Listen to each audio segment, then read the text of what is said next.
Hi అండి, అందరూ ఎలా ఉన్నారు? మీరు కనుక నా ఛానల్ ఫస్ట్ టైం చూసినట్టయితే please subscribe to my channel. ఈరోజు మన వీడియో వచ్చేసి చికెన్ లివర్ గ్రేవీ ఫ్రై అండి.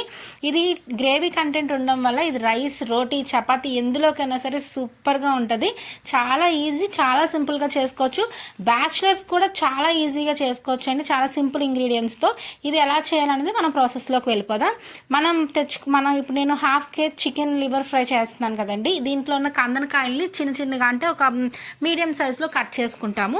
కట్ చేసుకొని బాగా వాష్ చేసుకొని మనం దీన్ని మ్యాగ్నేట్ చేసుకోవాలన్నమాట. మ్యాగ్నేట్కి ఫస్ట్ ఒక బౌల్ తీసుకొని అందులోకి 1.5 స్పూన్ కారం వేయాలి. కారం ఎక్కువ తినే వాళ్ళైతే ఒక 2 స్పూన్స్ వేసుకోవచ్చు. మేమైతే 1.5 spoon half KG chicken liver ఫ్రైకి సరిపోతుందన్నమాట. 1.5 స్పూన్ కారం, ఒక స్పూన్ ఉప్పు, కొంచెం అంటే ఒక హాఫ్ స్పూన్ గరం మసాలా, ఇది హోమ్ మేడ్ గరం మసాలా ఏనండి. తర్వాత కొంచెం పసుపు, ఒక హాఫ్ స్పూన్ పసుపు. దాని తర్వాత కట్ చేసిన హాఫ్ నిమ్మకాయ రసం అనమాట. ఇది కూడా మనకి బాగా అంటే మిక్స్ చేయాలి. ఇవన్నీ కూడా వేసి బాగా మిక్స్ చేసిన తర్వాత వీటిల్లోకి మనం క్లీన్ చేసి పెట్టుకున్న కందనకాయల్ని వేసి ఒకసారి బాగా మిక్స్ చేసి పక్కన పెట్టుకోవాలి. ఆ తర్వాత స్టవ్ వెలిగించి బాణీ పెట్టి దాంట్లో కొంచెం ఆయిల్ వేసుకోవాలి. ఒక 2 టేబుల్ స్పూన్ ఆయిల్ సరిపోతుంది. ఎందుకంటే కందనకాయలో ఆల్రెడీ ఫ్యాట్ కంటెంట్ ఉంటుంది కాబట్టి ఎక్కువ ఆయిల్ అవసరం లేదు. సో 2 టేబుల్ స్పూన్ ఆయిల్ వేసి అది హీట్ అయిన తర్వాత కొద్దిగా జీలకర్ర, కొంచెం 2 లవంగాలు, ఒక యాలక్కాయ వేసి అది కొంచెం వేగిన తర్వాత మనం ఒక పెద్ద సైజ్ ఉల్లిపాయను తీసుకొని అది సన్నగా మీడియం సైజులో కట్ చేసుకోవాలి. ఆ ఉల్లిపాయల్ని ఇందులోకి కొంచెం ఆయిల్లోకి వేసి ఆ ఉల్లిపాయల్ని కొంచెం వేపాలి. ఉల్లిపాయలు మంచి కలర్లో వేగడానికి ఒక హాఫ్ స్పూన్ కొంచెం సాల్ట్ వేసుకుంటాను. సో దట్ వాటర్, ఉల్లిపాయలో ఉన్న నీళ్ళంతా ఎగిరిపోయి బాగా ఎగుతుంది అనమాట. ఉల్లిపాయలు ఎగుతున్నప్పుడే మనం కొంచెం కరివేపాకు తీసుకోవాలి. కూరలో కరివేపాకు పక్కన పెట్టేస్తాం కాబట్టి పిల్లలు తినరు. అందుకని నేను ఇలా చిన్న చిన్న ముక్కలుగా కట్ చేసుకొని నేను కరివేపాకు వేసుకుంటాను అనమాట ఇలాంటి ఫ్రైస్లోకి. సో ఉల్లిపాయలని, కరివేపాకుని బాగా వేపాలి. ఇది వేపే లోపల కొద్దిగా జీడిపప్పు, అల్లం వెల్లుల్లి పేస్ట్ ఇవన్నీ కలిపి కొంచెం ముద్దగా చేసుకోవాలండి. ఈ ఉల్లిపాయలు లోపల వేగుతూ ఉంటాయి అన్నమాట. అల్లం వెల్లుల్లిపాయ, జీడిపప్పు కలిపిన పేస్ట్ అనమాట ఇది. ఓకే, ఇప్పుడు ఇది బ్రౌన్ ఆనియన్స్గా వేగాలన్నమాట, నార్మల్గా కాదు. కొంచెం ఆనియన్స్ బాగా వేగాలి, అప్పుడే టేస్ట్గా ఉంటుంది. బ్రౌన్ ఆనియన్స్ అంటే మనం బిర్యానీలోకి చేసుకుంటాం కదా, అలా వేగిన తర్వాత ఇందులోకి మనం చేసుకున్న అల్లం వెల్లుల్లి పేస్ట్, కొంచెం జీడిపప్పు పేస్ట్ చేసుకున్నాం కదా, అది కూడా వేసుకోవాలి. జీడిపప్పు కంపల్సరీ వేయండి, అది చేస్తే టేస్ట్ బాగుంటుంది అనమాట. ఓకే, అది కొంచెం అల్లం వెల్లుల్లిపై బాగా వేగాలి. వేగి నూనె, ఆయిల్ పైకి తేలాలన్నమాట. చూసారా పైకి ఆయిల్ ఎలా తేలుతుందో అలా తేలితే అల్లం వెల్లుల్లిపాయలో ఉన్న పచ్చి వాసన పోతుంది.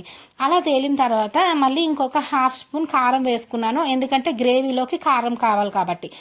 కొంచెం కారం వేసుకున్న తర్వాత ఒకసారి బాగా మిక్స్ చేసుకున్నాను. మిక్స్ చేసుకున్న తర్వాత కొంచెం ఒక 2 సెకండ్స్ అలా వేపాలండి. కారం కూడా వేగుతుంది కదా, లేదంటే పచ్చివాసన వస్తుంది. ఇలా వేగిన దాంట్లోకి మనం ఆల్రెడీ మ్యాగ్నేట్ చేసుకున్న చికెన్ని ఇందులోకి వేసుకోవాలన్నమాట. వేసుకొని ఒకసారి బాగా కలుపుకొని మనం చికెన్ ఇదంతా కూడా ఈ ఉప్పు, కారం ఇదంతా ఈ మసాలా అంతా కూడా చికెన్కి పట్టేలాగా బాగా మిక్స్ చేసుకోవాలి. మిక్స్ చేసుకున్న తర్వాత మనం దీని మీద మూత పెట్టి మగ్గించాలన్నమాట. జస్ట్ లో టు మీడియం ఫ్లేమ్లో పెట్టి మూత పెట్టి ఒక 5 to 10 మినిట్స్ మగ్గిస్తే ఈ చికెన్లో ఉన్న వాటర్ నెమ్మదిగా బయటికి రావడం జరుగుతుంది. మధ్యలో మనం మూత తీసి కలుపుకుంటూ ఉండాలి. చూసారా, ఈ వాటర్ అంతా కూడా మనం మిక్స్ చేసిన చికెన్లోది, మనం ఏం వాటర్ వేయలేదు. ఈ వాటర్ అంతా ఇంకిపోయేదాకా మనం ఫ్రై చేయాలి.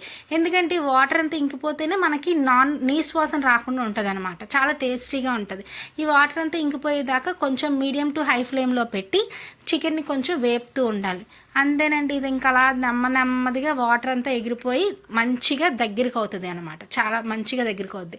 ఈ లోపల మనం ఏం చేస్తామంటే కొద్దిగా కసూరి మేతి తీసుకొని, కొంచెం ఒక స్పూన్ కసూరి మేతి తీసుకొని ఇందులోకి వేసుకొని అది కూడా ఫ్రై చేయాలి. కసూరి మేతి ఇందులో వేగితేనే టేస్ట్ బాగుంటుంది, లాస్ట్లో వేస్తే అంత అనిపించదు, కానీ ఇందులో వేగుతుంటుంటే టేస్ట్ బాగుంటుంది అనమాట.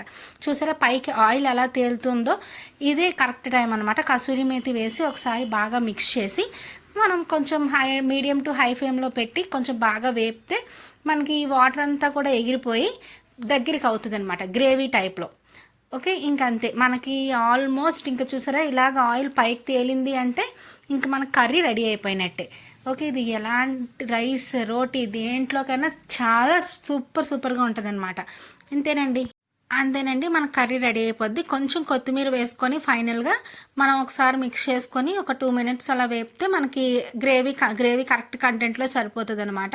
ఇంక ఇలా ఉంటే సరిపోతుంది. మరి గ్రేవీ కావాలంటే కొంచెం వాటర్ వేసుకోవచ్చు, కానీ బట్ ఇది కరెక్ట్ టేస్ట్ అనమాట. అన్ని ఉప్పు కారాలు అన్నీ సరిపడేలా ఉంటాయి కాబట్టి ఇది కరెక్ట్ టేస్ట్.